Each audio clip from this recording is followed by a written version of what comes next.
국내 환자 수 1000만 시대, 한국인의 대표 생활습관병, 당뇨병, 고혈압, 고지혈증. 이 모든 병들의 공통적인 위험 요인은 바로 고도비만. 백날 첫날 안 먹고 운동해봤자 꿈쩍도 않는 견고한 살덩어리. 좋다는 다이어트 방법 모두 소용없었다면 여기 주목! TV주치의에서 고도비만을 해결하는 다양한 수술 방법을 알려드립니다.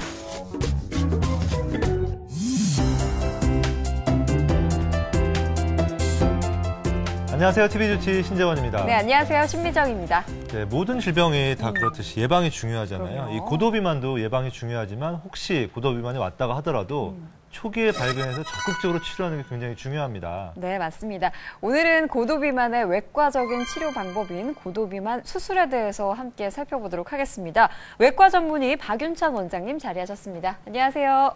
안녕하세요.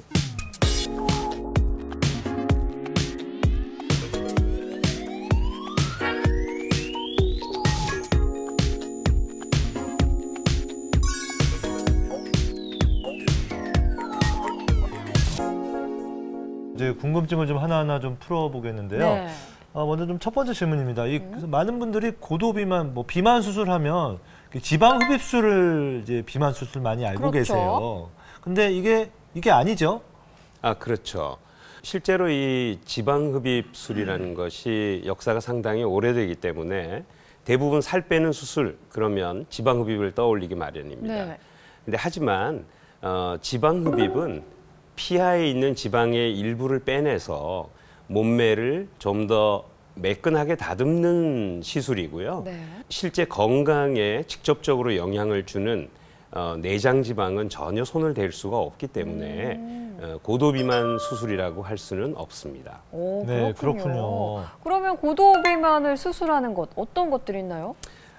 지금 현재 일반적으로 사용되는 방법은 위 밴드 수술, 또 위 절제술, 그리고 위 우회술 이 세 가지가 대표적입니다. 네, 각 수술 방법에 대해 좀 궁금해지는데요. 설명 부탁드립니다.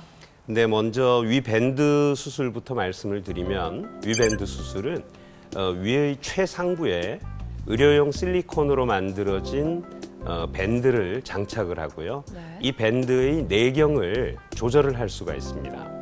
그래서 적은 양의 식사에도 포만감을 느끼게 해주는 수술이다. 이렇게 보시면 되고요. 위 절제술은 다른 말로 위 소매 절제술이라고도 하는데요.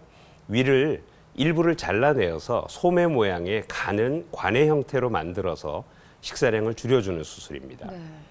또 한편 위 우회술은 식도까지 내려온 음식물이 위를 통과하지 않도록 위를 우회해서 소장의 중간으로 내려가게 해주는 수술로 식사를 하더라도 영양분이 흡수 자체를 방해하기 때문에 감량을 유도할 수 있는 수술입니다. 네, 그렇군요. 사실 모든 사람들이 모든 비만 환자에 다 적용되는 것은 아닌 것 같은데 이 수술, 그러니까 이 세 가지 수술을 받을 수 있는 어떤 기준, 요걸 수술의 기준을 좀 말씀해 주시죠. 네, 그렇죠. 이 수술을 아무한테나 다 해주는 건 아니고요.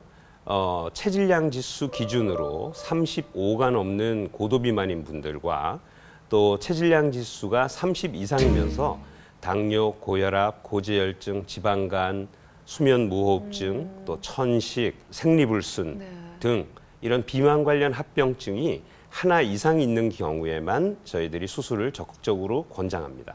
네, 그래도 너무 어린 비만 환자라거나 아니면 노인분들에게는 조금 어렵지 않을까 싶은데요. 나이 제한이 따로 있을까요? 최근에 국내는 물론이고 세계적으로 노인 인구가 많이 늘고 수명이 연장되면서 연령의 상한선은 현재는 없는 상황입니다. 그리고 호주와 미국에서 13세부터 17세까지 청소년들을 대상으로 고도비만인 경우에 수술을 한 경우와 수술하지 않은 경우를 비교해 연구했습니다. 이때 비교를 해보니까 그냥 수술을 하지 않고 일반적인 치료를 한 군과 고도비만 수술을 한 군이 성인이 되었을 때 비만도라든지 비만 관련 합병증의 발생 빈도가 차이가 있었습니다. 그래서 그 이후로는 현재 만 13세 이상에서 단 청소년 본인이 수술에 대한 충분한 이해를 한 경우에는 수술을 할 수 있습니다. 네. 네, 그렇군요.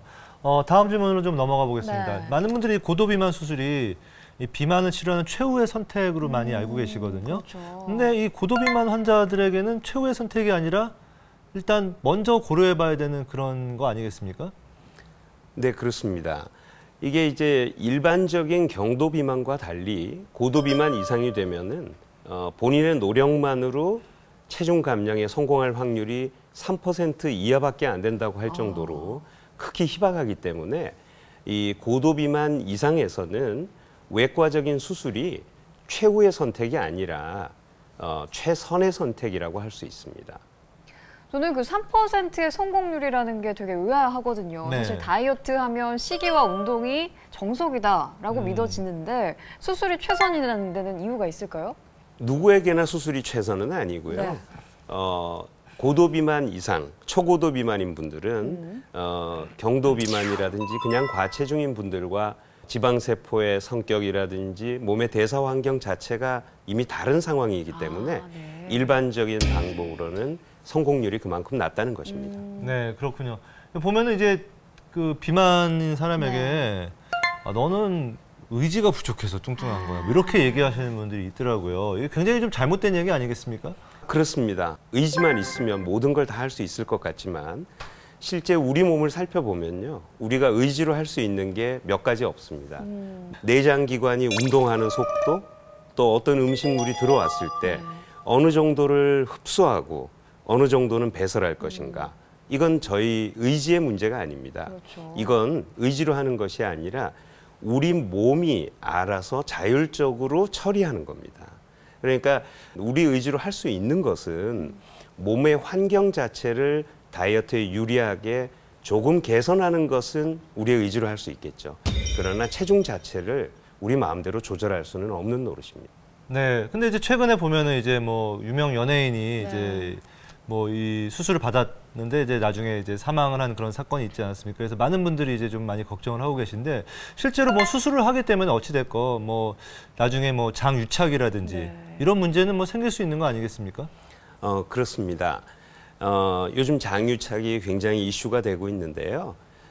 장유착이라는 것은 그냥 발생하는 것은 아니고 우리 몸에 어떤 손상이 가해졌을 때 그에 대한 반응으로 일어나는 것이 장유착입니다. 크고 작은 장유착이 있어서 대부분의 경우는 평생 죽을 때까지 아무런 문제가 없이 그냥 생활하다가 가는 게 대부분이고요. 하지만 이제 일부에서는 치료나 수술을 요할 정도로 심한 장유착이 생길 수도 있는데 무조건 수술을 한다고 다 생기는 것은 아니고요. 일반적으로 개복 수술을 한 경우에는 장유착 가능성이 조금 더 높고 하지만 높아도 개복 수술을 한 분들의 10명 중 1명도 장유착이 문제가 되는 정도는 아닙니다. 특히나 이제 이 비만 수술은 거의 대부분이 복강경으로 이루어집니다. 근데 복강경이라는 것은 개복을 해서 수술하는 것보다 상처가 아주 작은 구멍밖에 없기 때문에 제대로 수술하는 경우에 장유착이 생길 가능성은 거의 없다고 보는 것이 맞고요. 뭐 제 개인적인 경험을 봐도 장유착이 문제된 경우는 없었습니다. 네. 그리고 고도 비만 관련해서 수술하고 난 후에 아무래도 음식 섭취량이 좀 줄잖아요. 그렇다면 원래 먹던 양이 있으니까 줄어들면 좀 영양학적으로 문제가 있지는 않을까 걱정이 되는데 이건 어떤가요? 네. 그건 이제 비만 수술의 종류에 따라서 약간의 차이가 있을 수 있습니다. 앞서 제가 말씀드렸지만 위우회술의 경우는 식도까지 내려온 음식이 위와 소장의 일부를 우회해서 흡수 자체가 안 되기 때문에 어쩔 수 없이 수술 후에는 철분이나 비타민이나 칼슘 같은 이 필수 영양소가 어느 정도 부족하기 마련입니다. 그래서 위우회술 후에는 반드시 필수 영양소를 보충해 줘야 되지만 위 밴드 수술 같은 경우는 음식의 흐름 자체를 다르게 하는 것이 아니라 섭취하는 양만을 줄이게 됩니다. 물론 지금 말씀하신 것처럼 음식을 너무 적게 섭취하면 당연히 영양 부족이 오겠죠. 하지만 어느 정도 적절한 양을 줄여주고 대신 꾸준히 줄여서 꾸준히 감량을 한다면 영양 불균형이나 부족은 크게 염려하지 않아도 된다고 봅니다. 네, 그렇군요. 마지막으로 이제 환자분들이 좀 수술 전후에 어떤 점을 좀 환자분들이 꼭 알았으면 좋겠다, 이런 점은 그런 거 있으면 좀 말씀해 주세요. 먼저 수술이 모든 것을 해결해 줄 수는 없습니다. 그러니까 수술 전에 본인에게 과연 수술이 꼭 필요한지, 그리고 필요하다면 어떤 수술이 필요한지를 비만 수술을 하는 전문의에게 제대로 된 상담을 거쳐서 좀 알아본 후에 신중하게 결정하는 것이 중요하겠고요. 수술 후에도 그 수술 술식에 맞는 어느 정도 지켜야 될 원칙 같은 것들이 있습니다. 그러니까 무조건 수술했으니 난 이제 비만은 걱정 없어 하고 지낸다기보다는 네. 꾸준히 본인의 건강을 위해서 어느 정도 건강을 생각하는 생활 습관, 또 수술에 맞는 생활 습관을 지켜나가도록 노력하는 것이 필요하다고 봅니다. 네, 그렇군요. 이게 수술 한 방으로 딱 완전히 해결되는 건 아니고 계속 관리가 필요하다는 점 명심해야 되겠습니다. 오늘 도움 말씀 주신 박윤찬 원장님 고맙습니다.